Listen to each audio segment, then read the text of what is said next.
sevgili izleyenlerimiz, merhaba. Diyalog Medya Grubu Genel Yayın Yönetmeni Reşat Akar'la birlikte Gündem Özel programında sizlerleyiz. Hızlı bir giriş yapacağım, biraz geciktik. Konu başlıklarımız şöyle. İlk olarak sahte diploma skandalı ile ilgili gelişmeler gündemin ilk sırasında yer almayı sürdürüyor.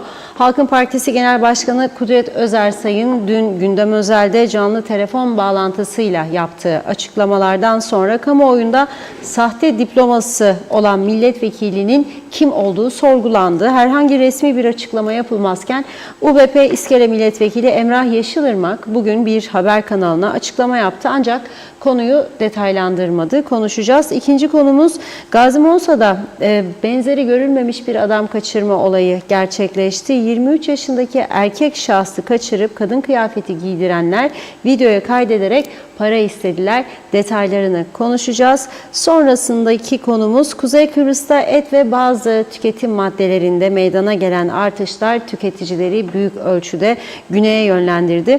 Güneydeki bazı marketlerin Türk kasap çalıştırdığı alıcıların sayısındaki artış nedeniyle de günlük tüketim miktarının üzerine çıktığı öğrenildi. Peki kuzeydeki kasapların satışları ne durumda? Konuyla ilgili röportajlarımızı yayınlayacağız.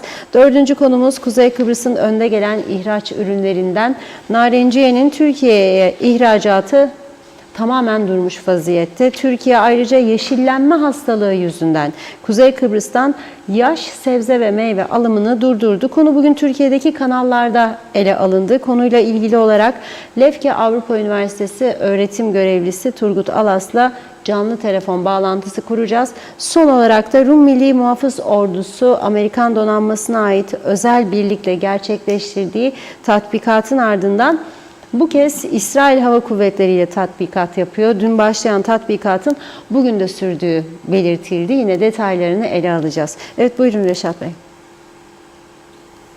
Evet, herkese hayırlı günler dileyerek başlayalım. Maalesef araştırma konularına sıkıntı yaşadığımız için zaman alıyor ve gecikiyoruz. İstemeden gecikiyoruz. Mesela bugün gündemimizde olan narenciye konusunda bir araştırma yapmak istedim bugün. Bayağı vakit harcadım ama karşıma diğer internet üzerinde devlet kurumlarıyla ilgili diğer araştırmalarda olduğu gibi hayal kırıklığı yaratan sonuçlar çıktı. Bunları da az sonra sizlerle paylaşacağız elbette. Uyarmak ve teşvik etmek görevimizdir. Çünkü e-devlet diye yıllardır bizi uyuttular fakat devletle ilgisi yoktur KKTC'nin kesinlikle. Hemen hemen her dalda. Bırakın günlüğü yıllık alamıyoruz. Yani 2023 yılının bilgileri yok, inanır mısınız? 2022'nin Mayıs'tan sonra bilgileri yok birçok konuda. O kadar sıkıntı var. Tuşa dokunuyoruz, Güney Kıbrıs'ı alıyoruz, Türkiye'yi alıyoruz, dünyayı alıyoruz. Forever TRNC'de maalesef yok. Çok üzücü. Şimdi dün Halkın Partisi Genel Başkanı Kudret Özersay bir milletvekilinin sahte diploma aldığını ve bunu tedavüle sürdüğünü iddia etmişti. Canlı telefon bağlantısıyla kendisiyle sohbet ettik. Fakat isim vermedi. Polisin de isim verilmemesinden yana olduğu öğrenildi. Çünkü soruşturmanın akıbeti açısından önemliydi. Fakat bugün bir haber sitesinde, daha doğrusu Kıbrıs Postası'nın sitesinde bir haber ortaya çıktı. Bu haber UBP İskele Milletvekili Emrah Yeşilırmak'ın ortaya koyduğu görüşleri içeriyordu. Yeşilırmak Kıbrıs Postası'na bir şeyler söyledi ama beni kastediyor demedi. Özersay şöyle dedi. Ben dedi Kudret Bey benim DAV mezunu olduğumu da yüksek lisans okuduğumu da bilir. Beni çok iyi tanır demiş. Nereden bunu söyleme ihtiyacı hissetti bilemiyorum. Biz kendisini canlı yayına bağlamak istedik. Haber müdürümüz kendisiyle görüştü. Komite toplantısında olduğunu söyledi. Çıkınca ararım sizi demiş kendisine fakat biz yayına girinceye kadar aramadı. Ararsa kendisiyle seve seve bağlantı kurarız. Bizim de zaten böyle bir isim iddiamız olmadı şu ana kadar ama Kendisi konuşunca tabii ki işaretler ona doğru yöneldi. Yani Emrah Yeşilırmak neden o konuştu, diğer milletvekilleri konuşmadı? Kamuoyunda bunlar konuşuluyor tabii. Diyor ki Kudret Özersay kimi kastediyor bilmiyorum. Ancak hukuksal hakkımı saklı tutmak kaydıyla bana ulaşan herhangi bir belge yok. Fakat her türlü belgeye açığım demiş.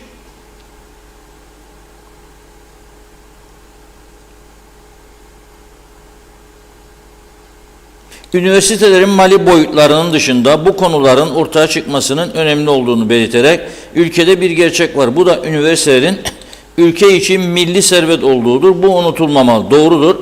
Ama bunu korumamız lazım. Yani iyi yönde.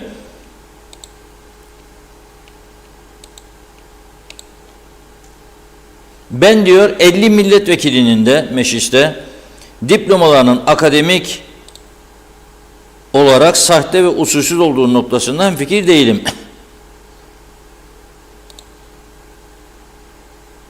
Özersay beni iyi tanıyor. DAÜ'den mezun olduğumu, ardından da yüksek öğrenim gördüğümü biliyor diyor. Ama diyor denetlemeye Özersay'ın değil, YÖDAK'ın hakkı vardır. Kendisi diyor polis edasıyla sahte olduğunu iddia ettiği bir diploma var ama buna kendisinin karar verme yetkisi yoktur diyor.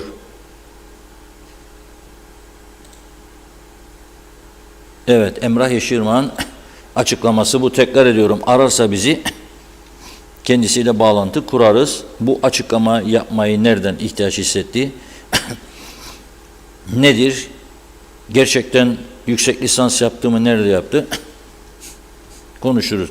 Ayrıca şunu da söyleyeyim. Yani bir insan illaki ben Kuzey Kıbrıs'ta görüyorum sadece bu. Yani bu işte profesör oldum falan diyor bazıları. Dedim ya Rum tarafında bir toplantıda ben denk gelmiştim bizim taraftan bir profesöre.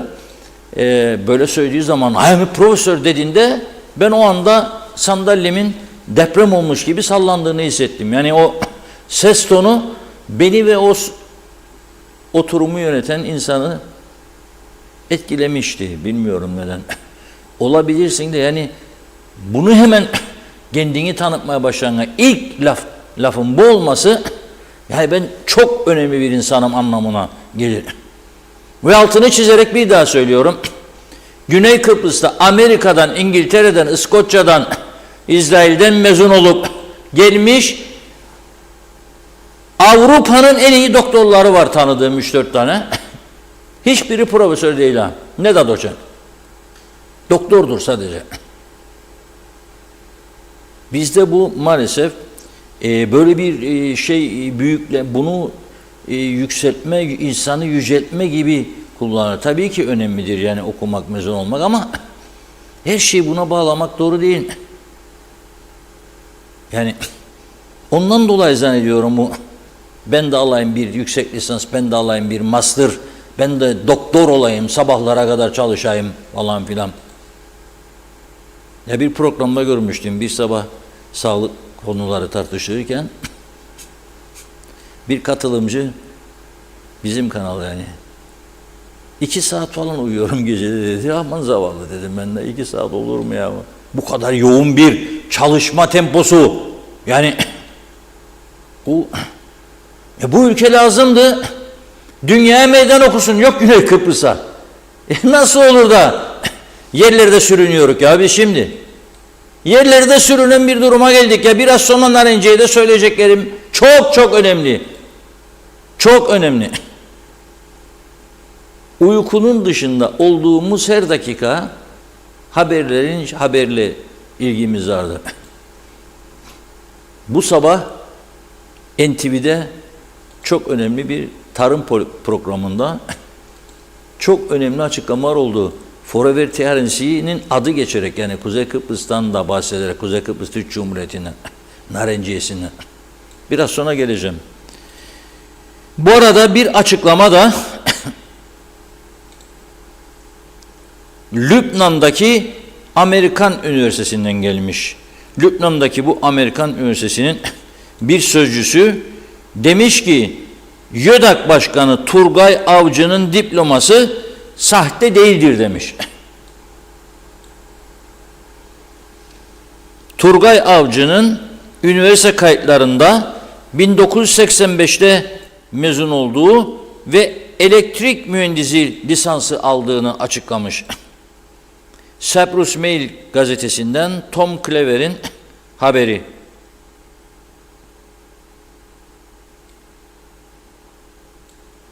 Aldığı zaman diplomayı mezun olduğunda ismi Turgay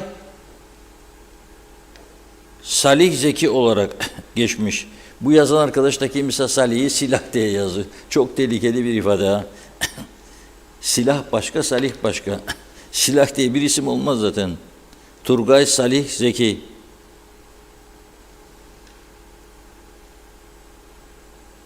Kıbrıs'ta Türk soyadı kanunu değişmezden önceki ismiymiş. Bu. Yani YÖDAK Başkanımızın diplomasıyla ilgili bir açıklama bu. Ama biliyorsunuz polis bunu da sorguluyor şu anda. Kendisi de adının temizlenmesi için 7 tane dava açmış. YÖDAK Başkanı Turgay Avcı Bey. Ve geçen gün bir haber sitesine yaptığı açıklamada mezun olmamış olsaydım diyor, Dışişleri Bakanlığı, dekanlık, yöneticilik yapmazdım. Dışişleri Bakanı olmak için mezun olma şartı yoktur ya. Anayasada da yok, babayasada da yok. Herkes Dışişleri Bakanlığı olur, olabilir. Başbakan da sadece Cumhurbaşkanı olamaz. Cumhurbaşkanlığında 4 yıllık üniversite şartı var ama milletvekilinde, bakanlıkta yoktur böyle bir şey.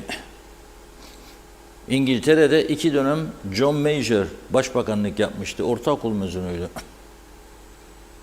Çok sevilen, çok başarılı bir adamdır ama ortaokul sonrasında 6 ay bankacılık kursu görmüş.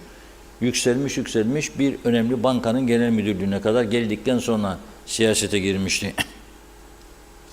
Al diplomayı fakat kafanın içi teneke. Ne anladık bu işten? Yetenek yok, beceri yok, öngörü yok, çalışmaz mı yok? Yani olmayanlar için söylerim, bu herkeste değil. Mühim olan başarıdır hayatta. Ama tabii vardır deyip de olmaması çok tehlikeli bir şey. Bu Kıbrıs Sağlık ve Toplum Bilimleri Üniversitesi'nin sadece polise bırakılması bence doğru değildir yani. Burada Sayın Eğitim Bakanımızı uyarmak isterim. Bu konuyu aydınlatmak, yani adamlar kendileri istedi ya, o sahipleri. Dedi ki bizi denetleyin dedi, çalınıyoruz dedi, çalıyorlar bizi dedi. Sahte diploma veriyor benim adamlarım dedi. 2 milyon dolar kaybı uğradım dedi sadece sahte diplomalardan oradan, ama diğerleri çok daha fazla. Adam kendi istedi bunu, sahipleri. Ve biz burada elimiz kolumuz bağlı, bütün yükü attık polisin üstüne. Polis karar versin. Mali polis. Koştur babam koştur. Polis hangisiyle uğraşacak? Ya bugün bir de bırakın belayı. Bir ahlaksız, üstelik çok genç, 21 yaşında. Polis olağan, yani onun kim olduğunu bilmiyor. Kontrol yapıyor yolda, yapması da lazım. Gece gündüz yapması lazım. Ben bunu destekliyorum. Ve iddia ediyorum ki bu polisin 1000 kişi daha acilen alması lazım. Bu ülke çığırından çıkmıştır. Nüfusunu bilmeyen bir ülke, kimlerin nasıl girdiğini bilmeyen bir ülke, Gazimausa gibi bir limanında X-ray cihazı yok, tırların içinde insan silah kaçırırlar, bunun içerisine uyuşturucu kaçırırlar ya. Kimse nüfusu bilemez ki. Ne silah bulmuş polis geçen gün, arabanı baktı, şüpheli gördü. Aç bakalım kapıyı, açtı. İn aşağı, indi. Bir baktı arabanın içerisinde 2 tane tabanca, çok sayıda mermi. Nereden geldi diyor, bilmem diyor. Tırların içinde geliyor ya. Girne limanında X-ray cihazı yok. Geçen tırları kontrol edemez kimse. İnsan kaçırırlar, silah kaçırırlar. Uyuşturucu kaçırırlar. Mahvoldu bütün gençlik. Ve şimdi 21 yaşındaki arkadaş Girne'de trafik denetimi yapılırken polis durdurmaya çalışıyor kendisini. Vurdu geçti polisi. Vurdu polisin üzerine arabasıyla. Öldürecek polisi. İşte bu. Bakın. Ben bu ister öğrenci olsun, ister bakan yakını olsun, ister başbakan yakını olsun, kim isterse olsun, anında bunu göndereceksin gitsin. Eğer yabancı uyrukluysa. Anında. Cezasını da vererek tabii. Ne demek o? Ya polis, evde karısı var, çocukları var belki bu adamın. Hayatını sonlandıracaksın, seni durduruyor diye. Ehliyetsiz araba sürer mi? Çünkü arkadaş 21 yaşında ehliyetsiz kiralık araba sürermiş arkadaş. Ey kiralık araba işletmecileri, nasıl verirsiniz ya 21 yaşındaki adama ehliyetsiz araba? Ben verdim başkasına da o da verdi ona diyeceksiniz bana şimdi. Bu kadar basit mi ya bu işler? Bu kadar basit indirdiniz para kazanasınız diye. Ama tabii esas suç kimdedir? Bu kadar çok araba izni verenlerdedir suç. Bu kadar çok araba izni verenlerdedir suç. Denetimsiz, kontrolsüz. Taksicilere de verdiniz plakalarını. Şimdi bugün bir taksicinin yakınıyla konuşurum. Bana ne diyor biliyor musunuz? 20.000 lira diyor. Plaka parası öder. Anlamadım dedim. İstanbul'dan mı konuşuruk yoksa Kıbrıs'tan? İstanbul'da dönüyor bu numaralar yıllardır. Alır ondan sonra ona kiralar. Bu iş büyük bir vurgun işidir Türkiye'de. Burada mı ona döndü diyorum. Maalesef diyor. Nereden aldı? İzni olan birinden aldı 20.000 lirayı da öder. Adam durduğu yerde o kendinin aldığı izni demek ki 5 tane izin al 100.000 lira. Ne işleyeceğim be ben gece gündüz esir gibi 100.000 lira alayım diye. Adam bak ne güzel alıyor. Peki dedim kazanıyor mu dedim 20.000 lira alıyor. Yo dedi daha önce kazanıyordu. Ama şimdi dedi bitti. 20.000 liraya çıkaramıyor dedi. Telefon dın demez ya diyor. Ya 2 yolcu ya 1 yolcu ya 3 yolcu günde. 20.000 liraya ödeyemiyor diyor. Verdiniz bunun bir de sonu olacak. Nüfus belli. Gelen giden turist sayısı belli gelen. Kaç turist taşıyacak taksiciler? Ehliyetsiz ZUC kim ise verin bu arabayı bence bunun da çekilmesi lazım hesaba. Yani o vurdu kaçtı değil. Veren kimdir be kardeşim? Ben başkasına verdim ha devretti. Bu kadar basit mi ya bu iş? Bir başka skandal. O da Gazi Mausa'da. Yahu neler oluyor bu ülkede ya? 21, 22, 25, 30 yaşında 4 kişi 23 yaşındaki bir erkek kaçırıyor. Götürüyorlar ıssız bir yere. Bakın ha bunlara. Bir tanesinde gülüyordu da, bir tanesi böyle ahlaksızca gülüyordu da. Yani yaptı. Buna bak, hale bak bunlara. Ne işi var ya bunların bu memlekette? Neye sokuyorsunuz be bunları bu memlekete?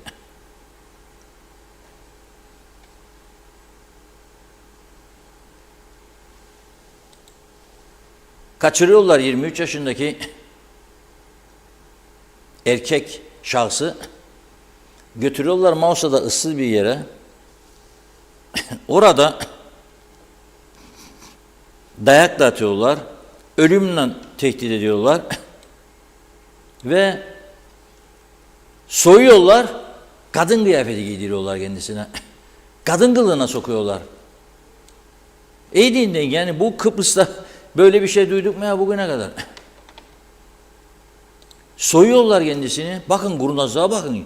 Yani adamların aklından neler geçer. Senaryo kuruyor 4 kişi. Diyor ki biz bunu kaçıralım. Kadın kılığına sokalım. Sonra bir de videoya çekelim kendini. Ve diyelim ki ha video burada. Seni kadın diye çektik. Paylaşırık bunu, rezil olursun ha. Bak kadın oldu bu derler. Seni dönme falan zannederler. Öde 20.000 lira. Videoyu önünde silelim.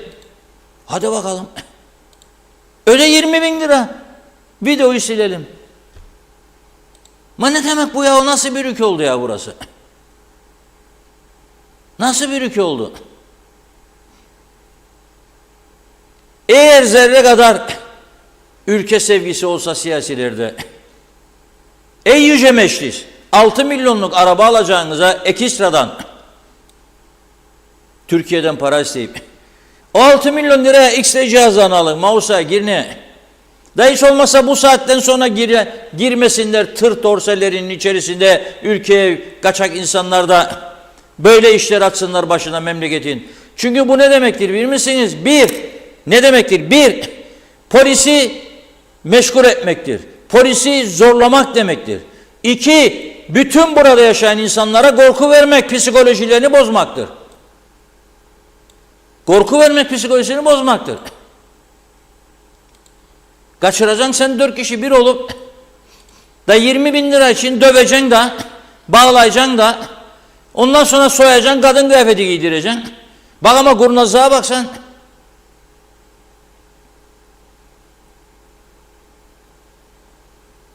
Sakın sigara verilirse size dışarıda veya elmalı şeker yaparlar mı şimdi?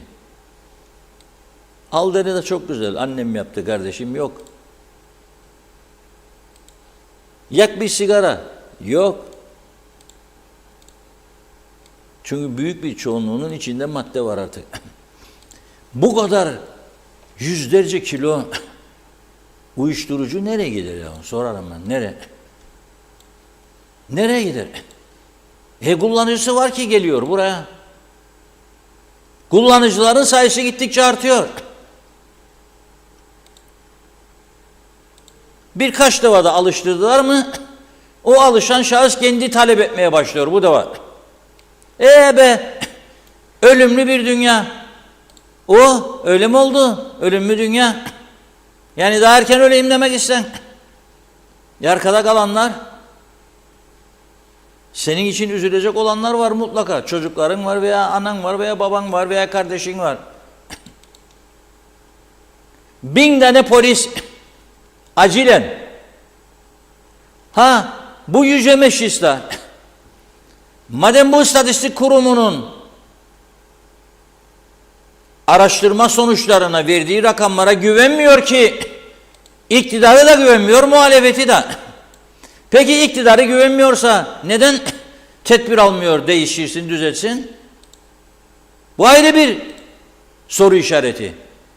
Ama ey yüce meclis, kurduysan bu komiteyi, bırak bana gösteriş yapmayı.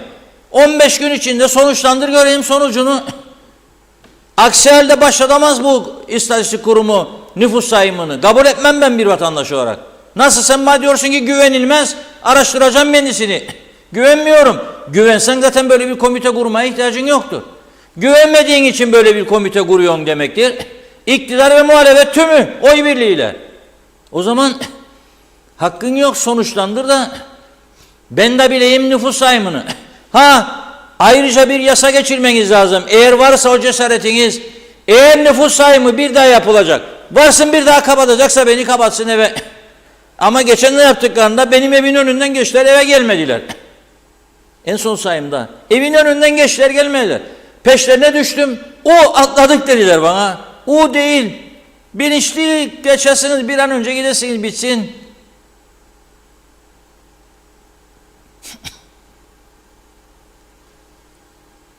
Kendi gönlüyle düşecek peşine, gitmediyse evine veya arayacak, gidecek. Çünkü yapılmayacak gene sağlam, ben biliyorum yani. Bazıları kapı çalındığında tuvalete saklanacak. Yazılmasın diye istemiyor, çünkü kaçak girdiyse başını belaya mı koyacak? Ama bir karar alacaksınız yüce meclis. Nüfus sayımından kaçanlara ağır ceza koşulu getireceksiniz. O şartla kabul ederim, bir daha kapanansın bütün millet. Bunu yapmazsanız hiçbir manası yoktur. Bu nasıl bir hikaye ya? Bak ne oldu memleket? Polisin üstüne sürecek 21 yaşında kiralık araba. Vuracak geçecek polisi. Da kaçacak da oradan. Ya da 4 kişi bir olup gidip alacak, kaçıracak 23 yaşındaki adamı. Kadın kılığına sokacak. Ya 20 bin lira ya da videoyu paylaşırız seni rezil ederek. Ona mı döndü bu iş?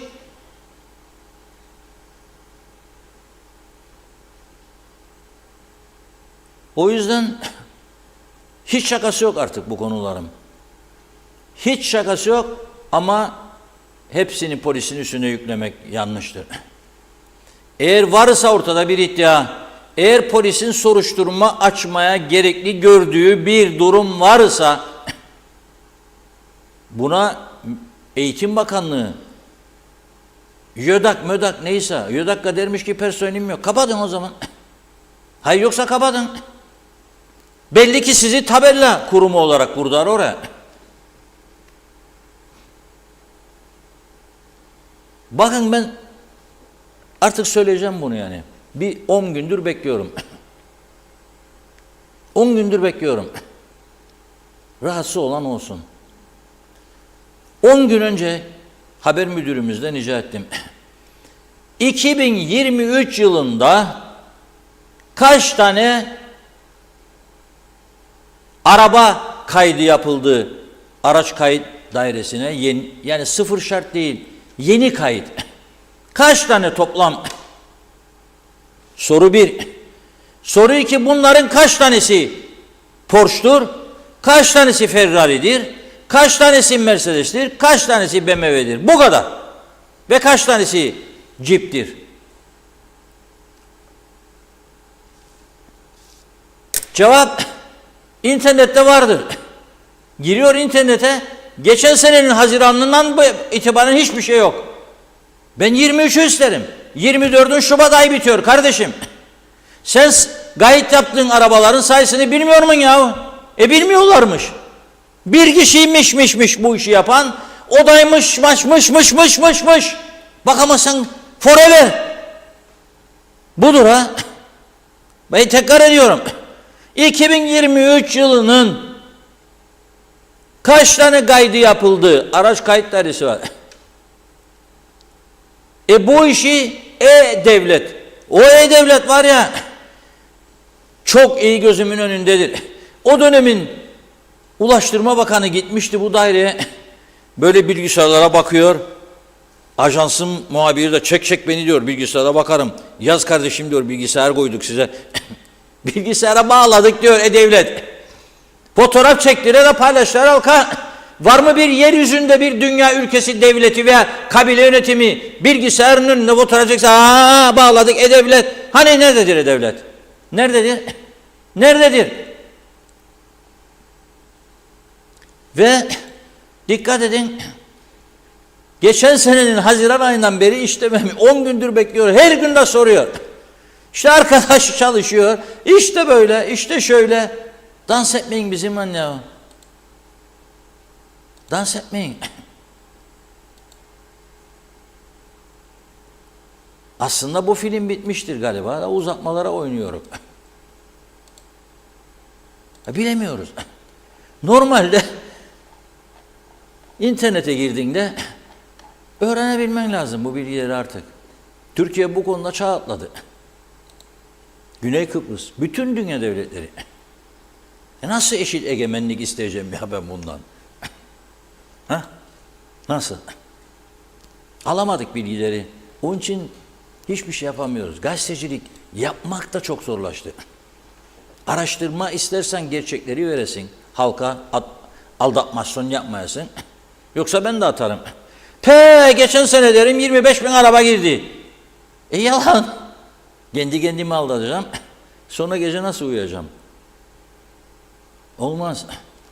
Ama doğrusunu da alamıyoruz. Hadi bir dua okusun bize. Falcı Elmazi'ye ya Abdülaziz Bey'da. Belki dua okunduktan sonra internetleri çalışır. Bir tane adam varmış. Buyurun Funda Hanım. Evet, hemen hızlıca başlayalım mesajlarımıza. Çok yoğun bugün de. Evet, Osman Rakı Bey de Zeliha Adaman, Gülüz Önsal. Metin Maraşeli, Menteş Çağla iyi yayınlar diliyor. Erol Topçu da geciktiniz demiş. Caner Asbaba, Erdal Yarkın da aynı şekilde. Mehmet Şenler kolay gelsin dedi. Fikret Gönlübol da Londra'dan selamlar. Oytun Andaş, Tolgay Kurtoğlu da hayırlı yayınlar diliyor. Arif Mustafa Cüce, Kemal Osman Ceyhanlı, Fevzi Mehmet Çaoğlu, Halil Olur da iyi yayınlar dilemiş. İsmet Sencer harikasınız. Alper Ali Güllü her zaman doğru kanal.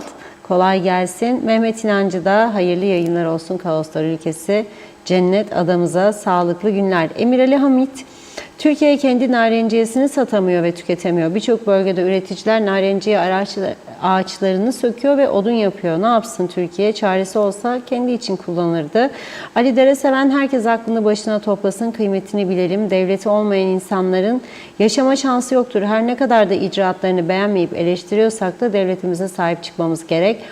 Devleti olmayan insanların ne hallere düştüğünü görüyoruz demiş. Turgay Gezen, bu toplum Kudret Hoca'ya iyi kulak versin. Adam tek başına meclis içi muhalefetin yapamadığını yaparak yolsuzlukları ve usulsüzlükleri bir ortaya çıkarıyor. Daha çıkacak çok vurgun ve usulüne uydurulmuş yolsuzluklar var.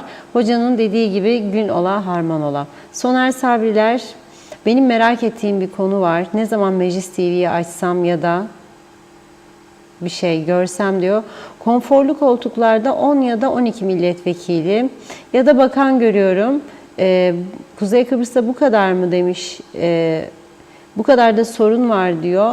Bu düzen bu şekilde yürümez elbet demek istedi. İnşallah doğru çözmüşümdür. Nazlı Kamer hayırlı yayınlar. Serhat Turgut Sülün'de. Kudret Bey çalışıyor ama nafile demiş. Sayar Eker selamlar. Okudum da öğretmen oldum, okumadım da zengin oldum. Sözün bittiği bu ülkede gene de doğa zenginiyiz.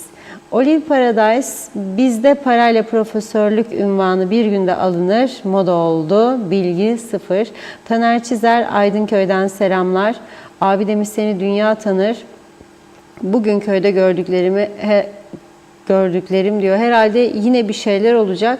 Çavuş kelle para dağıtırdı diyor Tarım Bakanı demiş. Çağatay Donlar, anormal egolu, ne oldum delisi bir toplum haline geldik. Mahmut Coşkun, Asil Nadir'den sonra tarım narenciye de yerlerde sürünüyor. Mutlaka başka çareler üretilmeli. Özkan Özdemir, belli ki Kudret Hoca'nın araştırmaları hırsızları ve yolsuzları tedirgin etmiş. Hocam doğru yoldasın her zamanki gibi. Arzu Mucize Hamitköy'den selamlar. Doğru haberi siz yapıyorsunuz. Açık sözlüsünüz Reşat Bey yazmış. Aygun Nuri, artık çivisi çıktı bu ülkenin, eğer gerçekse sahte diploma istifa etsin veya görevden alınmalı. Her kimse ve milletvekili olduğu sürede aldığı maaşı da iade etmeli. Artı diyor, seçimlere gidildiğinde de adaylar 10 defa düşünmeliyiz oyumuzu verirken, bıktık artık demiş. Yakup Romi, Laç Belediyesi zam oranlarında maalesef çok vicdansızca davranıyor. Labda Sağlık Ocağı'nda 15 liralık doktor vizite ücretini %1000 arttırarak 147 liraya çıkardı. Su vergisi 226'dan 460'a çıktı. Tamam zamlar yağıyor anladık ama bu artışları daha makul bir şekilde yapılması gerekmez mi? Zaten halk zor durumda demiş. Ünsal Özbilenler, Kıbrıs'ta 1980 yılına kadar herkes soyadı almak zorundaydı. Mehmet Uluçaylı, aileler çocuklarının bir başarı elde edip yararlı, faydalı bir birey olması için dişini tırnağına takıyor, okutuyor. Bazı kişiler de parayla diploma alıyor. Kimse bu işine son verilmeli. Hasan Nihat Erduran, yönetim kurulları, mütevelliler neden habersiz? Okullarda sinek vızıldayamaz demiş, onlardan habersiz. O diplomayı vermek suç, o diplomayla kazanç yapmak da suç. Savcılık sınavda şu an demiş, kolay gelsin. Şenol Tatlıcıoğlu iyi yayınlar, selamlar diledi. Derviş Kahraman, evet birçok ülkede yol medeniyettir. Forever KKTC'de yolsuzluk medeniyettir. Sorsan herkes kalbi temiz. Aygün Nuri, bu ülkede ne olursa olsun tüm yolsuzlukların üstü örtülen bir ülkedeyiz demiş. Tema Yavaş, Yağmurlu Londra'dan selamlar herkese. Mehmet İnancı, Reşat Bey her zaman yazdım. Ehliyet yaşı 24 olmalı diyor. Bıyığı terlemeyen çocuklara ehliyet vermek büyük yanlıştır demiş. Ferda Küçülmez, Texas oldu burası diyor. Altımızda atımız eksik. Yalnız o da olursa her şey yolunda olacak. O gün Zeybekoğlu, Yağmurlu bir güzel yurt gecesinden iyi yayınlar. Kan bağışında bulunalım. Can ve canlar kurtaralım. Çağatay Donlar defalarca yazdım. Bizi yönettiğini iddia eden maskaralıkiler ceplerini doldurmaktan ülke yönetecek vakitleri kalmadı. Zaten kabiliyetleri de yok. Zavallılar demiş. Acırım kendilerine. Sevinsinler diyor. Aferin pof pof ülke yönetirler. Sayarak her dur yolcu yola çıkmadan biraz vicdanını ve Reşat Akar'ı dinle. Günün konuları çok düşündürücü. Mehmet Uluçaylı meclis tekrar oturmalı, trafik cezalarını caydırıcı yapmalı ki herkes bir silkinsin de kendine gelsin demiş. Taner Çizer insan kaçakçılığı, uyuşturucu konuşun konuşun diyor. Bakın diyor hükümete en büyük düşman onlar. Herkes bildiği işi yapsın demiş. Müride Sevicer kamu görevlisi yalan aldatma dolandırıcılık yapabilir mi diyor. Mehmet İnancı memleket uçtu gitti Sayın Akar. Kimse bu ülkeyi yönetir duruma getiremez balık baştan kokar demiş. Nurcan Uzmaner Mısırlı Soy iyi yayınlar diledi. Teşekkür ediyoruz. Mehmet Ali Özdemir de Emine Mülayim de iyi yayınlar dilemiş ve diyor ki Reşat Bey aman Allah'ım neler geldi bu KKTC'nin başına. Yazıklar olsun bu gibi insanlar bu memlekette olmamalı diyor. Birkaç mesaj daha okuyup ara verelim. Serdar Cesurer hayırlı akşamlar demiş Erdinç Akün'de. Nazime Nalbant'a Londra'dan, yağmurlu Londra'dan herkese selamlar. Reşat Bey'in tarafsız haberlerini izler, dinlerim ne söylerse doğruları söylüyor. Keşke senin gibi ülkesini, halkını seven, düşünenler çok olsaydı. Bazılarının hiç umru değil, sadece çıkıp söylüyorlar. Yapacağız merak etmeyin. O kadar konuşup sonra da ortalıkta görünmüyor. Benim ülkem nereden nereye götürüyorlar demiş. Halkımıza bunlar reva mı? Sanki hiç ülkemizde yaşayanlar yokmuş gibi şimdiye kadar duymadık diyor. Erkek adama kadın elbisesi giydirsinler. Ancak filmlerde diyor böyle şeyler olurdu. Üzgünüm demiş. İyi ki diyalog var. Doğruları söylüyorsunuz. Sevgilerimle dedi Nazime Hanım. Çok çok teşekkür ediyoruz. Daha çok mesajımız var. Devam edeceğiz yine. Buyurun. Evet, şimdi ben bu sözü hiç kullanmak istemem yani. Daima medya dilinde öyle önemli kritik şeyler olduğunda beklentiler bir söz vardır kullanılan. Çanlar çalıyor. Ben bunu hiç kullanmak istemem normalde. Bugün de kullanmak istemiyordum ama şimdi kullanıyorum. Çanlar çalıyor ekonomik açıdan da. Özellikle yaş sebze meyve ihracatı konusunda KKTC açısından çanlar çalıyor. Nereden emin oldum? Bu sabah öğleden önce yani Bloomberg kanalında Akdeniz Yaş Meyve Zepse İhracatçıları Birliği Başkanı Ferhat Gürözbey'i dinledim. Fotoğrafı da ekrandan çektim o saat. Tarım Saati programında konuşuyor. Bugün çok erken işe başlamayı planlarken çekti beni bu program. Dedim dinleyeceğim. Ve dinledim, iyi ki dinledim. Türkiye'nin yaş sebze meyve ihracatını özellikle ağırlıklı olarak narenciye ihracatını konuşurlarken konu geldi Kuzey Kıbrıs Türk Cumhuriyeti'ne. Ve dedi ki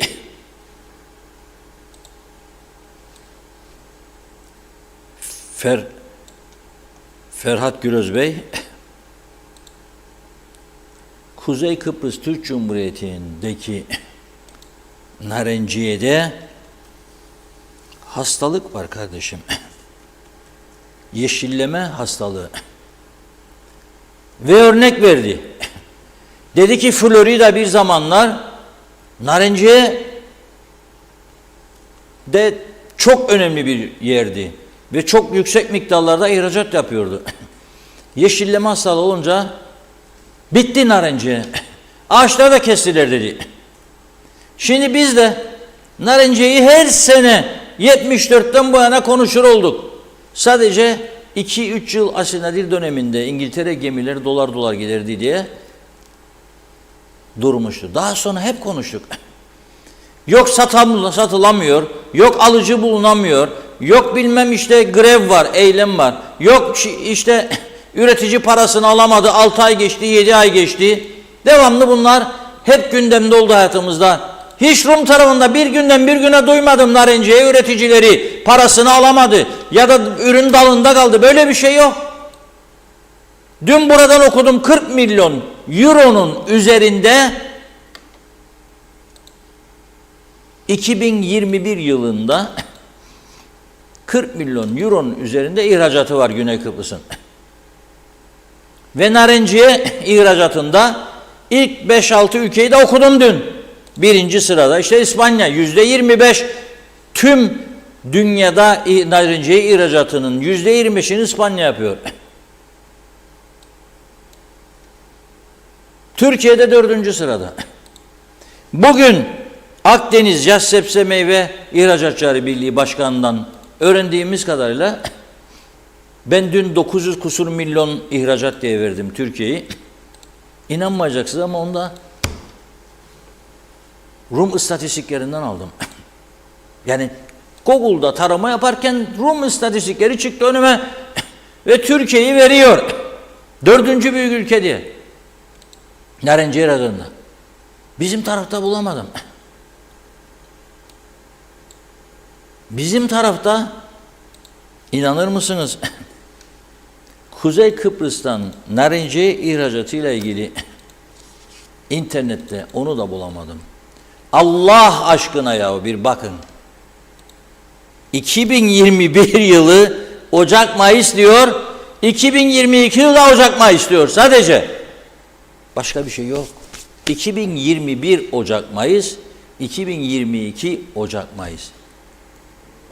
Mayıs'tan sonra Haziran, Aralık var mıdır, yok mudur? O dönem narenciye yoksa yoktur. Peki 23?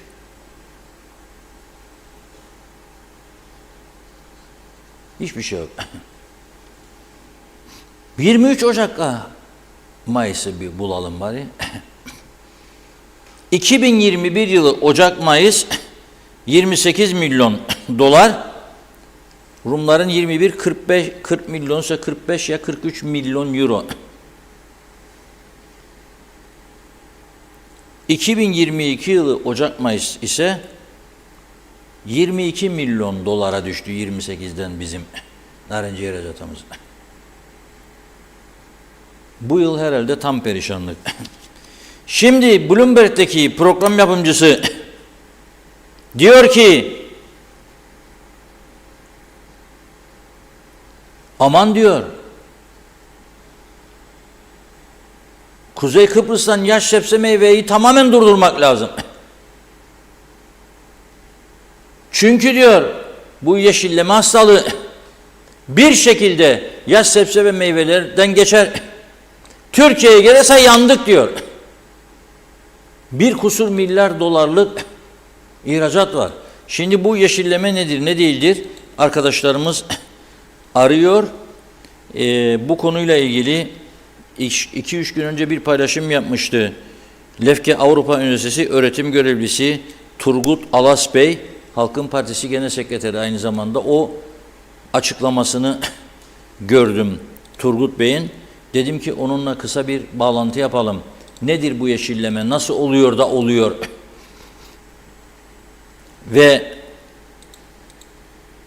Akdeniz Yaş Meyve Sebze İhracatçıları Birliği Başkanı diyor ki Bloomberg'de program yapımcısına diyor ki evet diyor, iyi ki Tarım Bakanlığımız bu konuda çok hassas davranıyor ve Kuzey Kıbrıs'tan gelen yaş sebze meyvede görür görmez bunu diyor ülkeye girişine izin vermedi diyor. Yoksa duman oluruz. Çok hızlı yayılırmış. Enginarlar da işte bu yüzden geri gönderilmişti. Şimdi double tehlike var. Duble. Çok severim ya. Bazıları böyle viski isterken black derler. Black label için. Black der bazıları, dinlerim. Şimdi bir de double black varmış. Duble black diyor. Ben de duble tehlike diyorum. Enginar ve narenciye ard arda. Neyimiz kaldı acaba? İhracat. Zaten toplam ihracatımız ondan da emin değilim tam ama 2022'yi bulabildim. 68 milyon dolarmış. Forever TLC'nin bütün ihraç ürünlerinin toplamı 68 milyon. Daha iyi bu kadar insan bu işle uğraşan enginarcı, narenciyeci, hellimci, lokumcu falan herkese dağıdın bir. Onlar da devlet memuru statüsüne koyun. Ana vatan Türkiye bir şekilde halleder bunu da size. Ne kuraklık parası ödeyeceksin, onu ödeyeceksin, bunu ödeyeceksin. Bir defa da temiz iş herkes otursun köylerde. Buyurun Funda Hanım, hazır mı? Telefon bağlantımız hazır. Turgut Bey hattımızda. Merhaba, hoş geldiniz yayınımıza. Merhaba Funda Hanım, Reşat Bey. İyi yayınlar dilerim. Merhabalar, nasılsınız? Teşekkür ederim Reşat Bey. Siz nasılsınız? Sağ olun. Ben sizin açıklamanızı görünce dedim ki bu konuda sizden bilgi alabiliriz. Herhalde çünkü izleyiciye de zaten sormaya başlarlar. Bu yeşilleme hastalığı tabii özet halinde nasıl bulaşır, bize nasıl gelmiş olabilir sizce? Nedir bunun ana nedeni? Yani şimdi önce şunu bir netleştirelim. Yeşillenme hastalığının var olup olmadığı konusunda kesin bir şey söyleyemiyoruz şu anda KKTC'de. Bunu belirleyebilmek için bilimsel çalışma yapılması gerekir.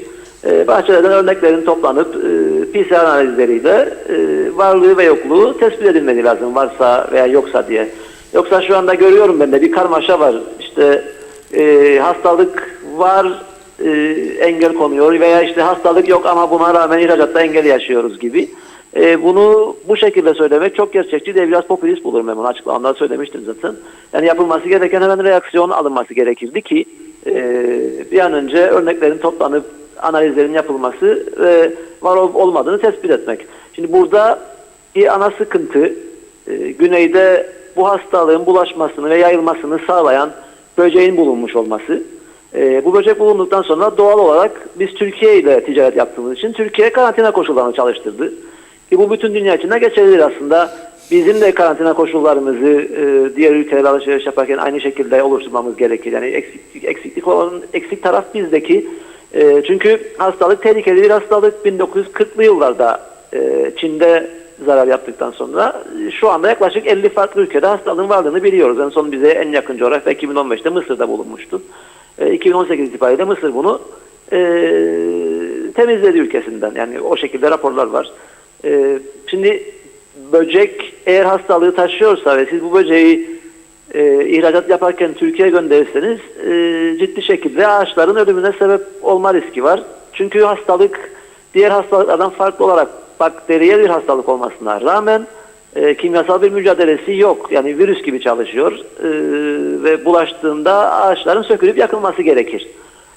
Bundan yaklaşık bir 10-15 yıl önce işte tahminim, yanlış hatırlamıyorsam, sadece Brezilya ve Florida'da toplamda 60 milyon ağaca yakın ağacın ölümüne sebep oldu bu hastalık. Ve tür, çeşit veya anaç ayırt etmeksizin tüm narenciye ağaçlarında zarar verme yeteneğine sahip bir bakteri. Burada tabii Türkiye Kasım 2023'te Mersin Liman Müdürlüğü ve Karantina Müdürlüğü yaptığı açıklamada yaş zebze ve meyveyi dökme olarak almayacağım dedi. İşlenmiş veya paketlenmiş, ambalajlanmışlarda bir sıkıntı yok. Çünkü o prosese girdiğinde zaten ürün risk ortadan kalkıyor, özellikle böcek açısından, taşıyan böcek açısından. Ama dediğim gibi yani hastalıkla bunu taşıyan böceği karıştırmamak lazım. İkisinin mücadelesi farklı, ikisinin varlığı yokluğu da farklı. Böcek varsa hastalık kesin olacak diye bir tanı koyamıyoruz. Ve hastalığın bir diğer özelliği de teknik olarak bulaşmış olsa bile ağaçta belirtilerini 3 yıldan sonra göstermeye başlıyor. Yani şu anda bulaşsa bu hastalık biz 3 yıl sonra göreceğiz belirtilerini. O yüzden PCR tekniğini söylüyoruz ki erken teşhistir aslında bu. Budur yani ana sorunumuz bu, bunu çözmemiz lazım. Ben Kasım ayında bir uyarıda yapmıştım o dönem aslında, bir açıklama yapmıştım. Hemen bahçelerden örneklerin temsili şekilde istatistik olarak toplanıp testlenmesi lazım ki hastalık var mı yok mu tespit edelim. Aksi takdirde enginar ve narenciye de bu yıl günü geldiğinde ihracata sıkıntı yaşayacağız demiştim ama dinleyen olmadı maalesef. Şimdi bugün de bu sorunları yaşamaya devam ediyoruz. Durum bu. Evet, şimdi Türkiye Tarım Bakanlığı bu konuyla ilgileniyor diye dinledim bugün doğrudan. Çünkü onların tespitlerine göre var bu yeşilleme bizde. Yani bizimkiler burada yoktur moktur dediler ama olduğunu adamlar açık açık söylüyorlar ve dediğim gibi bugün Ben programı dinledim. Resmen program yapımcısı bu İhracatçılar Birliği Başkanı'na diyor ki Kuzey Kıbrıs'tan herhangi bir yaş sebze meyve ürünün girmesine engel olmalı diyor. Herhalde diyor devlet diyor da oluyor zaten diyor. Ve dolayısıyla mücadeleye diyor Kuzey Kıbrıs'tan başlayacağız diyor. Bu iş çok ciddidir diyor. Kuzey Kıbrıs'tan. Zaten bu narenceyi bize tamamıyla yok edebilir değil mi bu hastalık eğer önlemi alınmazsa? Tabii dediğin gibi çünkü aşıyla mekanik olarak yani aşılamayla da bulaşıyor. Bu hastalığı bir aşıdan aşı göz alıp diğerini aşıladığınızda hastalığı da böcek olmadan taşıma riskiniz var. Tabii Türkiye Tarım Bakanlığı'nı ben de dinledim. Orada bir yanlış söylem var. Yani hastalık vardır değil, böcek var. Yani taşıyan böcek var ve bu böceğin girişiyle hastalık taşınabilir riski var. Yani devamlı orada da toplantılar oluyor, takip ediyorum, açıklamalar oluyor. En son 14 Şubat'ta mesela Adana Valiliğinin konuyla alakalı yaptığı toplantıda bir karar açıklandı orada. Bizde kimse konuşmadı bunu ama mesela hava yoluyla da buradan Adana'ya giden yolcuların bagajları aranacak diye bir karar alındı orada. Çünkü gerçekten bitkisel materyalin denetlenmesi lazım. Şimdi burada bazı önlemler alındığı söyleniyor bizim Tarım Bakanlığı tarafından ve Tarım Dairesi tarafından. Deniyor ki işte limanda gaz ve fumigasyon. Aslında bu gaz kullanımı ve fumigasyon da hastalığıyla alakalı değil. Tamamen vektör dediğimiz taşıyıcı böceği önlemek amacıyla. Yani yumurtası, pupası, larvası falan varsa orada veya ergini bununla mücadele. Yoksa az önce de dediğim gibi hastalık var veya yok diyebilmek için bilimsel çalışmanın yapılması lazım. Bir an önce ve testlerin yapılması lazım ki kesin bir sonuca varabilelim. Diğer şekilde bir şey söylemek çok gerçekçi olmayacak. Bunu kim yapacak testini? Yapabilir mi bizim Kuzey Kıbrıs'taki yani bilimler? Bunun testini yapmak için PCR cihazına ihtiyacımız var ki burada vardır. Bunun yanında bu hastalığa özel marker, primer dediğimiz belli kitler var. DNA tanısında kullandığımız. Bunları tedariği gerekir. Bunları yaptıktan sonra çok rahat testleme yapılabilir burada da. Veya buradan örnekler alınır. Mesela en yakın Çukurova ötesine örnekler götürülür. Orada testlenir laboratuvarda. Sonuç ortaya çıkar. Peki niçin gizleniyor bu? Yani amaç ne olabilir sizce? Yani ben bunu gizleyeyim aman sus da belki Türkiye'ye geçirim bir şekilde yollarım. Çünkü korkuyorum olabilir bu hastalık diye. Yani nedir? Endişeleri nedir? Yok gizleme değil de ben biraz yani işin uzmanlarının işin içerisinde olmamasından kaynaklı görüyorum. Yani bir bilgi karmaşası var, bir panik havası var. Aslında panik yapmamak lazım. Bir an önce oturup uzmanlarla istişare edip gereken adımları atmak lazım. Ben çok böyle karamsar değilim. Ama dediğim gibi yani karamsar değilken de aman hiç önlem almayalım hastalık yoktur deyip geri durmamak da lazım. Çünkü varsa eğer 3-5 yıl sonra büyük sıkıntı yaşarız. Hem biz hem ticaret yaptığımız ülkeler yaşar. Tabii dediğim gibi bizim sadece bu hastalıkta değil başka şeyler için de bizim de limanlarımızda gelip giden meyveler, sebzeler ithal ettiğimiz bizim de karantina koşullarımızı daha iyi duruma getirmemiz lazım. Çünkü dünya buna geçti artık. Özellikle güvenli gıdadan bahsediyoruz. İşte çevreyi korumadan bahsediyoruz. Tüm bunlar aslında gelişmiş ülkelerde kullanılan yöntemler, önlemler. Bizim de bunu bir şekilde oturup planlayıp halletmemiz lazım. Şey gibi düşünün yani Türkiye'nin burada karantina koşullarını devreye sokması olayını Covid dönemiyle aslında ben şu örneği vererek karşılaştırırım hep anlatmaya çalışırım. Covid hastalığı çıktığında burada bizde daha bulaş azken ve artmaya başladığında sayı ne yaptık? Hemen uçuşları kapattık, havalanları, limanları, girişleri kapattık ki kontrol altına alabilelim bulaşı burada. Ne zaman ki bulaş kontrol altına alındı tekrardan açıldık. Bu da böyle yani 2015'te Mısır'da mesela hastalık bulunduğunda PCR analizleri yapıp hastalık bulunduğunda bahçelerde Türkiye ile ticareti Mısır'ın durduruldu. 2018 yılına kadar mücadele etti Mısır. Hastalığı ülkeden kontrol altına aldı veya ari hale getirdi. Bahçeleri kontrol altına aldı. Tekrardan ticarete başladı. 2021 yılında mesela bir başka örnekte İsrail'de böcek bulundu. Hastalık değil. Böcek çıkar çıkmaz İsrail ne yaptı? Hemen örneğini alıp PCR testlerini yaptı ve hastalığın olmadığını ortaya koydu. Ticaretine devam etti. Bunun yanında böceğin de kimyasal mücadelesi var. Onun popülasyonunu artmaması için kimyasal mücadele başlattı ve kontrol altına aldı. Onlar da ticaretine devam ediyor. Ama dediğim gibi plan, program ve geç kalmadan adım atılması gerekir. Evet, çok teşekkür ediyoruz verdiğiniz bilgiler için. Sağ olun. Teşekkür ederim. Çok teşekkürler. Evet, Turgut Alas Bey yeşilleme ile ilgili bilgi verdi bize. Burada da bazı tedbirler alınması gerektiğini söylüyor. Yani kapsamlı bir araştırma yapmak lazım. gecikmemek lazım. Yoksa Kıbrıs'ın sarı altını da tehlikeye girecek. Ne kaldı geriye? Ekonominin büyük ölçüde güneye kayması mı kaldı? Neyi bekliyoruz acaba? Neyi bekliyorlar acaba? Geçen hafta içerisinde hayvan üreticilerinin görüşlerini yansıtmıştık. Onlar kasapları suçluyordu. Et fiyatlarının yüksek olması nedeniyle. Dedik ki daha önce de kasaplara sorduk, onlar da sizi suçluyor. Hayvancı kasabı, kasap hayvancıyı suçluyor yıllardır bu ülkede. Ve şimdi öyle bir noktaya geldik. Kuzeyde 20 euroya satılan eti güneydekiler 9 ile 12 euro arasında satıyor. Yarı yarıya neredeyse. Şimdi bakınız. Bugün 2 tane fotoğraf var. Biri de peynirdir. Etler var böyle. Et fiyatlar var böyle bir tahtada güneyden bugün. Kuzu diyor 12 euro. Bu da peynirlerdir. Buna bakın. Bu Metehan kapısını geçer geçmez bizim ilk markette. Adam akıllı. Dedi ki ya geçer geçmez arabayla hemen 2 dakikada bende. Ben olsam Rum'un yerinde. Korkuyor herhalde. Orada geniş bir alanı vardır. Park yerinin dışında kahve çay için kullanabileceği yeri vardır. Bir çadır çekerim oraya derhal. Yağmur yağarsa ıslanmasın Türk kardeşler. Gelene gidene kahve, çay, limonata, hatta bir eşat zivaniya reklamı olur. Üşümesin Kıbrıslı Türk kardeşlerimiz. Çünkü adam hayatında sapmadığı kadar et satıyor. Sıraya girmişler. Bugün bana bunu gönderen izleyicimiz sağ olsun, teşekkür ederim. Oradan dönerim diyor. Fiyatlar diyor. Dana, kuzu kuzu alırsan but 12 euro. Dana kıyma 6.70'e var, 8.30'a var. Herhalde 8.30 olan yağsız, 6.70 daha az yağlı. Beşli 6.20. Yavuz 8.30'u koysam 260-270 lira. Nasıl o bende 550-600 oluyor?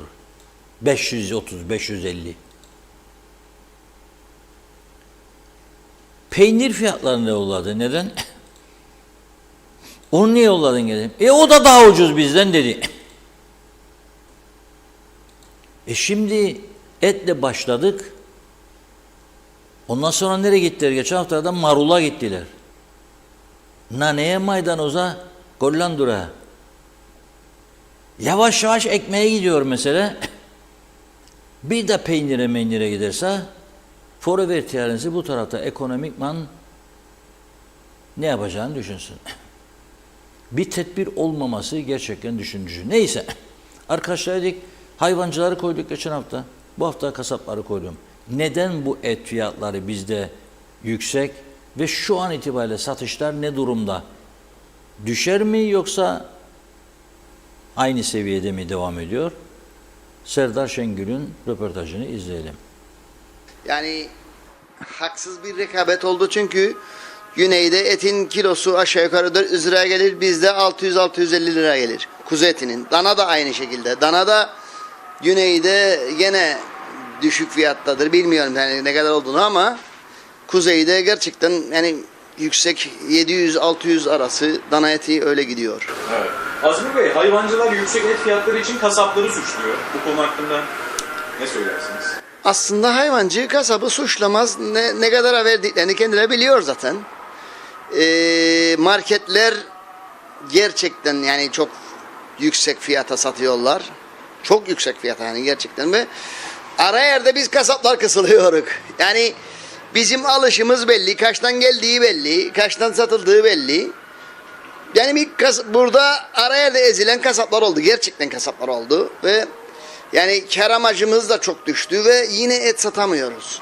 Gerekirse yurt dışından et gelmesi lazım. Karkas olarak. Ki bu fiyatların biraz düşmesi lazım. Ha bunu derken da çobana da yem indirimi yapılması lazım. Yani şimdi hep bana diye bir şey yok. Hem halkı koruruz hem çobanı desteklemek isterik. Hem de tabii ki kendimizi de tabii ki.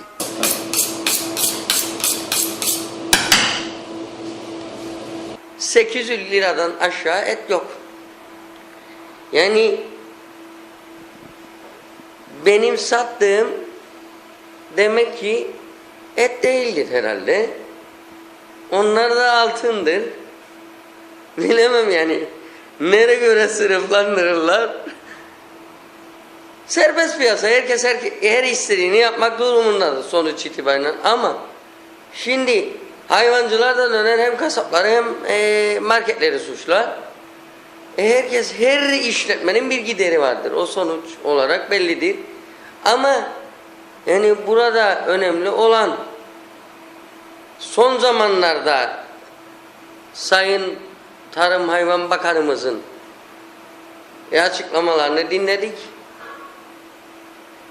Kasaplar bu fiyat, canlı alınış fiyatlarına göre 470 ve civarı et satmaları gerekir diyor. Sadece kasapları eleştiriyor.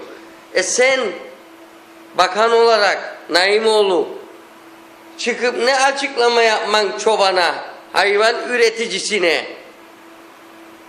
Ne için açıklama yapman? Atıyorum 180 ya da 200 liradan yukarı canlı kuzu satamam.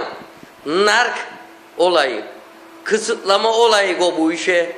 İşletme ismi vermeyeceğim.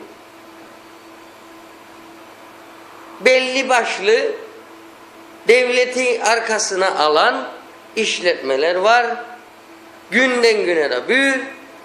Biz buraşta kara fırınık kendi yağımızdan, kendi ciğerimizi kavuran işletmelerik.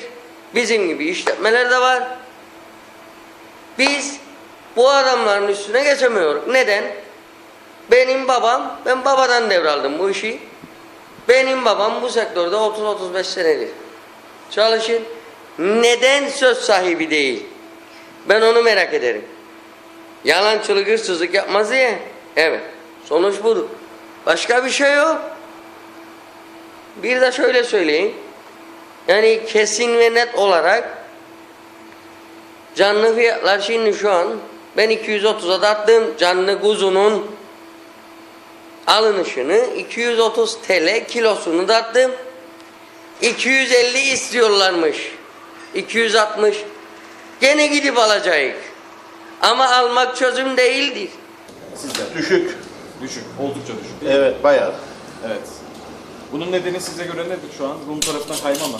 Rum tarafına kayma artı bunun nedeni devlet. Bunun en büyük suçlusu devlettir. Peki bu hayvancılar yüksek et fiyatları için kasapları suçladı. Bu konu için ne söylersiniz? İşini ne diyecekler? Kim mi suçlu? Benim mi suçlu diyecekler? Daima her zaman kasaplar da suçlu. Çünkü başka taşıyacak tarafları yok. Devletiyle karşıya karşıya gelmez. Kasaplar ucuz alır, pahalı satar hesabı. Gelsinler kendileri girsinler. Bu işin içinde de görsünler nasıl satarlar. Peki önlem alınırsa et fiyatları düşebilir mi sizce? Tabii düşer. Ne için? Önlem her zaman iyi bir şeydir. Devlet önlem alırsa her zaman şey eder. Canlı hayvanı kaç liradan alıyorsunuz şu an? Bugün 220 liraya 230 liraya kuzuyu da tarık. 220-230. Oğlağı 200 liraya. Yani danayı dersen 160-170 lira. Şu anda kuzu etinin kilosu ne kadar sizde? Şu anda kuzu etinin kilosu burada zaten güncel rakamlarımız var. 500 lira. 500 lira. Yani şu anda kar marjınızdan da kıstınız galiba. Bayağı. Bayağı kıstınız. Tabii. Normalde 600 lira ortalama. Sizde Ya öyle olması lazım. Çünkü ama tamamıyla yükseltirsen hiçbir şey yapmayacaksın.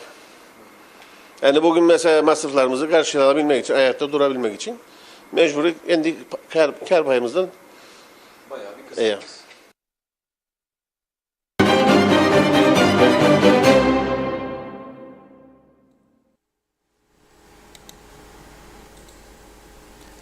Evet, kasaplar da dertli, onların satışları da düşüyor. Hayvancı da etini eskisi gibi satamıyor. Tabii bu arada geçebilen var, güneye geçemeyenler var. Onu da biliyorum tabii. Şimdi mesela bir et için Çatalköy'deki adam veya Alagadi tarafında oturan adam gider mi Rum tarafına? Benzin yakacak. Ama Lefkoşa'dakilerini kurtarır, Lefkoşa civarı. Mausa'dakini kurtarır, orada kapı var. Beyermudu yakınlarındakini kurtarır, orada kapı var. Lefke'dekilerini kurtarır, orada kapı var. Bu iş gittikçe yayılıyor. Ha bu ne zaman Çatalköy'deki Yerlapta'daki de gidecek? Gitmiyorsa eğer, ki bence gidiyorlar, benim bildiklerim var. Niçin gitmiyor biliyor musun? Genişletince listeye gidecekler. Yani bir et, nasıl Rumlar bize geliyor, yakıt için mi geliyor? Hayır. Sigara için de geliyor. Sigara da çok avantajlı. Onun için birleştiriyor ikisini. Daha önce zepse için de geliyordu. 3 oluyordu. Dişçi için de geliyordu. 4 olurdu gerekçe. Kuaför için geliyordu bayanlar. 5 olurdu gerekçe. Ama şimdi zepsede onların üstüne geçtik. Ergün Nihat gönderdi. Güneyde çalışır. Gazi Mausa'da Mor Menekşe'de oturur. Mor Menekşe'ye selam olsun. Hüseyin'e de. Hüseyin var bizim orada arkadaşımız. Olgunay. Bu saat başlamıştır herhalde akşam şeyine diye düşünüyorum. Hayvanların sağması bittiyse.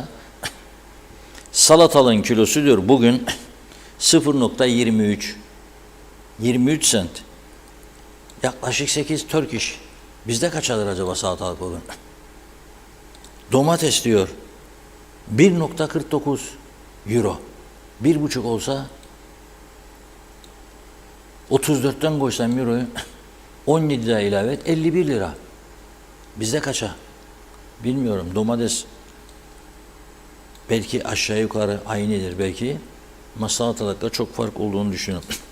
Yani insanlar bir neden yaratmaya çalışıyor kendi kendilerine.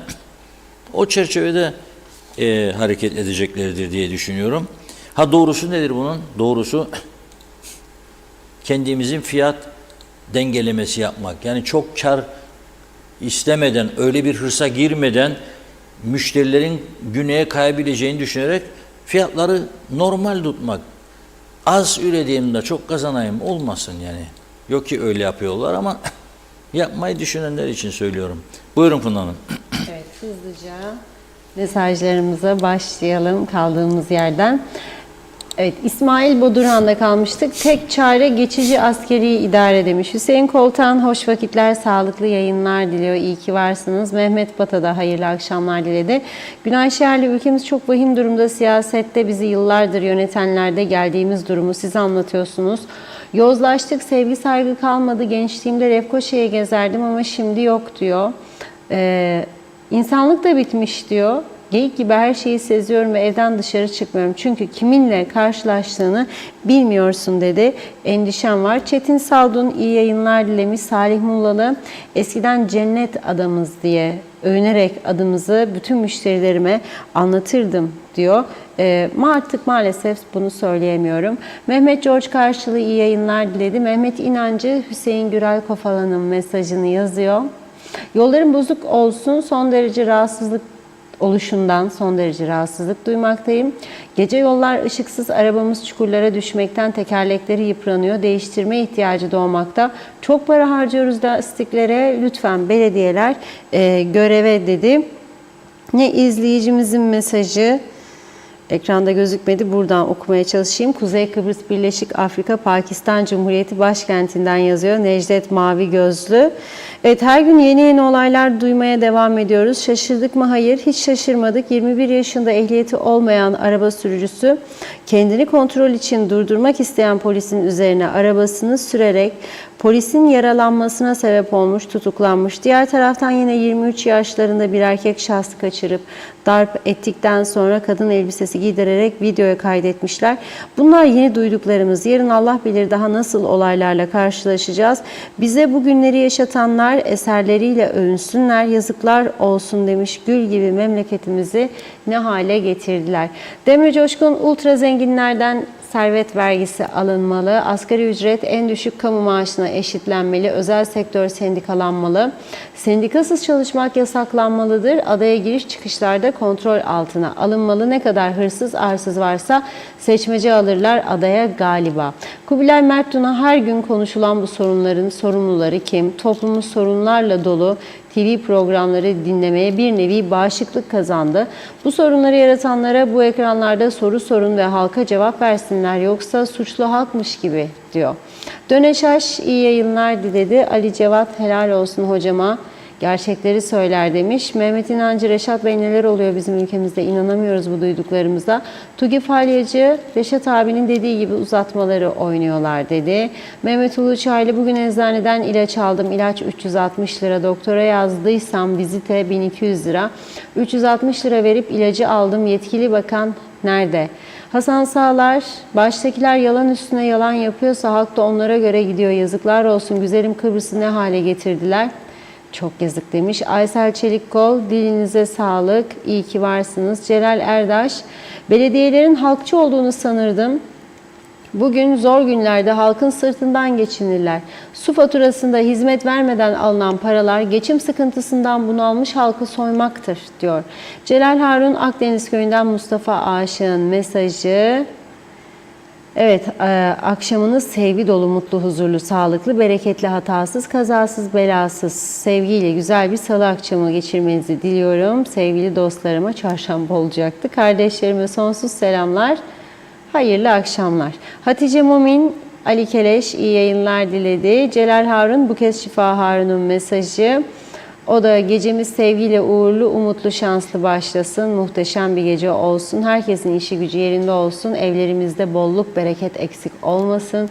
Mucizelerle dolu günlerimiz olsun demiş.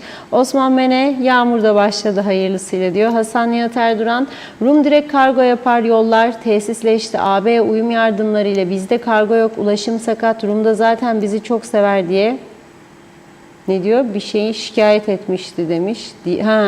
Evet, divana şikayet etmişti diyor.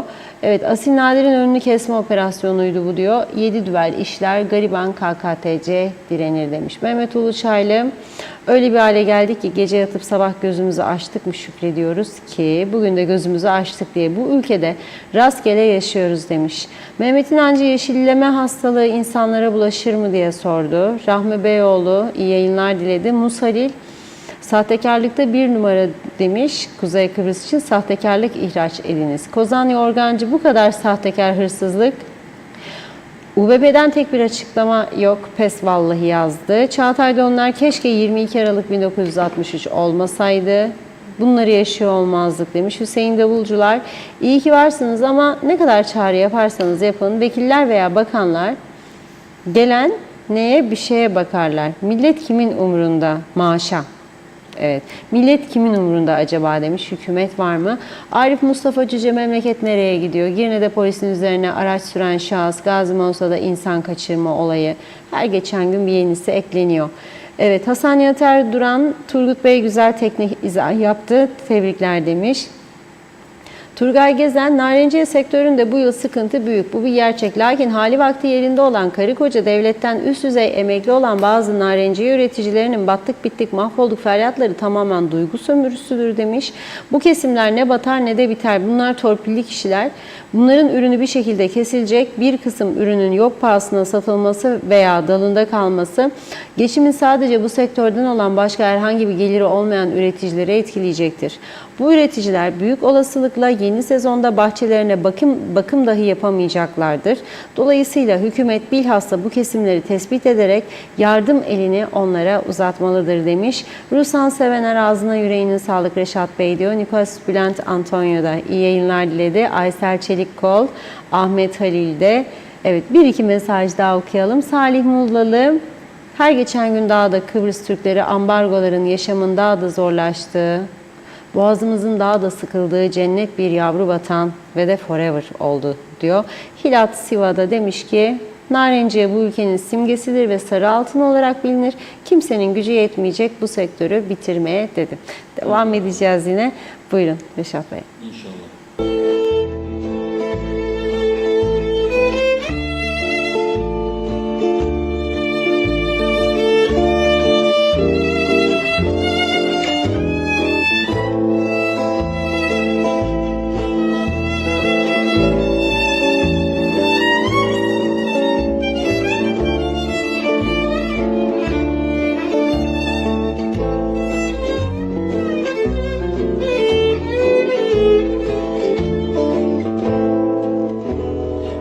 Bésame,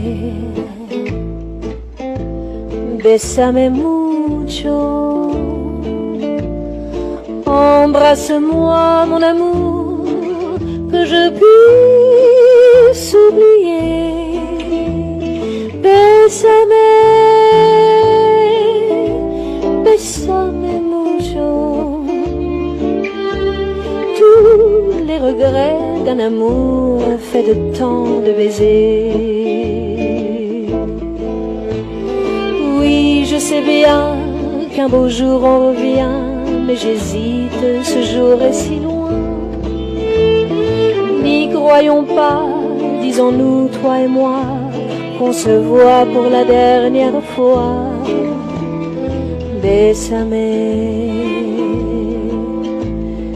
bésame mucho. Embrasse-moi, mon amour, que je puisse oublier. Le temps en fuite et ma chanson n'aura plus qu'un seul mot, aimer.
Je sais bien qu'un beau jour on revient, mais j'hésite, ce jour est si loin. N'y croyons pas, disons-nous, toi et moi, qu'on se voit pour la dernière fois. Bésame, bésame mucho. Embrasse-moi, mon amour, que je puisse oublier le temps en fuite. Et mon amour n'aura plus qu'un seul mot, aimer. Cette chanson n'aura plus qu'un seul mot, aimer.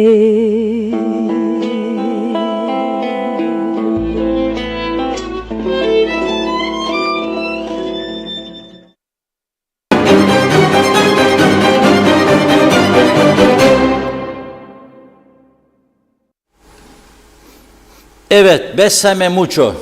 Anlayanlar için güzel bir şarkı. Abi de vardı şimdi Defli Meyhane Geceleri. Ondan o Eminem şarkılar var böyle. Ankara'nın Bağları da çok severim ben o şarkıyı. Ankara'nın dediğimiz şarkıcı herkes ayakta. Güzel bir şey. Dün programın en son konusu neydi? Amerikan donanmasının özel birlikleriyle Rum denizaltı özel birliklerinin 2 hafta süreyle devam eden ortak tatbikatıydı.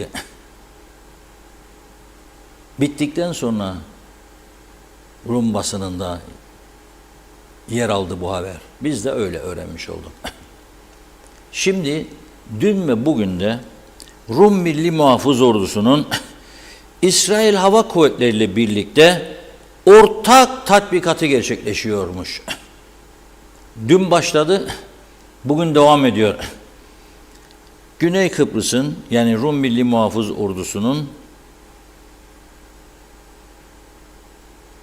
karadan kuvvetleri, İsrail'in de havadan kuvvetleri ortak tatbikat yapıyorlar. Dostluk tatbikatı, korkacak bir şey yok yani bizim açıdan. Zaten bizim gündemimizde böyle şeyler olamaz. Yani biz sürekli profesör yetiştireceğiz. Sürekli skandalları konuşacak. Et fiyatı, domates, bamya, patates, kestane de kış geldi geçiyor. 230'dan aşağı düşmemiş. Yani böyle bir durum var. Onlar gündemi farklı. Bazıları böyle der. Allah Türkiye'yi başımızdan eksik etmesin. Türk ordusunu kaç kuruşluk katkın vardır acaba? Kendi güvenliğin için hiç kimse söylemez.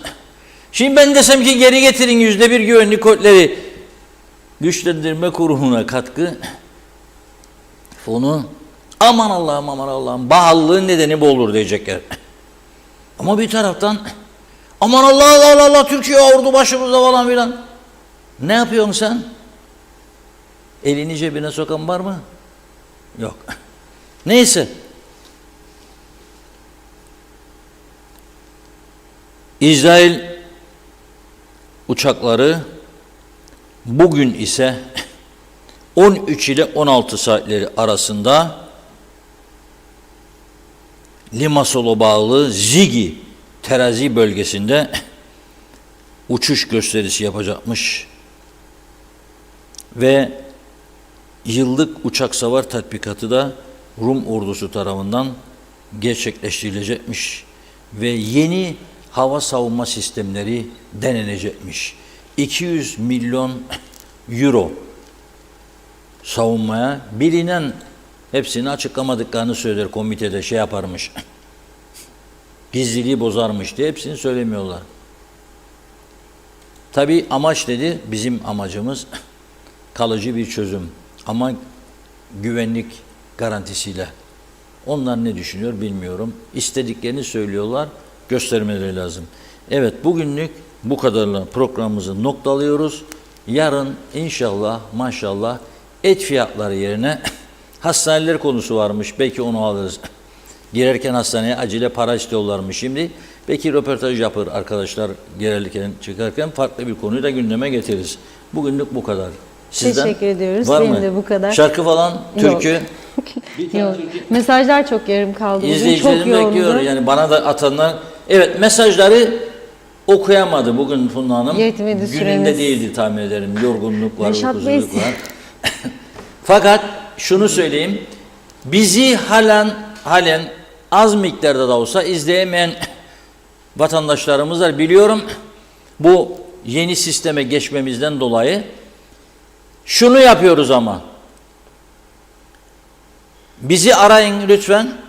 Verdim de dün çağrı yaptım önceki günde 444 44 49 veya 225 45 10 telefonumuzu çevirin. Eğer meşgul olursa devamlı bana yazın lütfen. Ben onu meşgulden çıkaracağım santralcı arkadaşla konuşup. Eğer cevap verirse size teknik arkadaşa bağlanmak isterim deyiniz. Size telefonda anlatacak basit bir şey. Tarama yapıyorsunuz. Yeniden aynı frekansı geliyor. Gelmezse yakın bölgelere arkadaşlarımız Muhammed Taş vardır. Taş gibi adamdır. Gidiyor. Dün akşam da gitti. Gönyeli'ye gitti. Yapamam yaşlıyım demiş bir izleyicimiz. Gel bana yardımcı ol. Çıktı gitti. Yakın bölgelerde elimizden gelen yardımı da bu şekilde yapmaya hazırız. Yapıyoruz da zaten. Çünkü bizim için izleyici ve halkımızın bizi görebilmesi son derece önemlidir. Bu açıdan sizlere çok teşekkür ediyoruz. Yarın inşallah güzel haberlerle birlikte oluruz. Biz de size teşekkür ediyoruz ve tamamlıyoruz sevgili izleyenler. Yarın yine aynı saatte görüşmek üzere. Şimdilik hoşça kalın.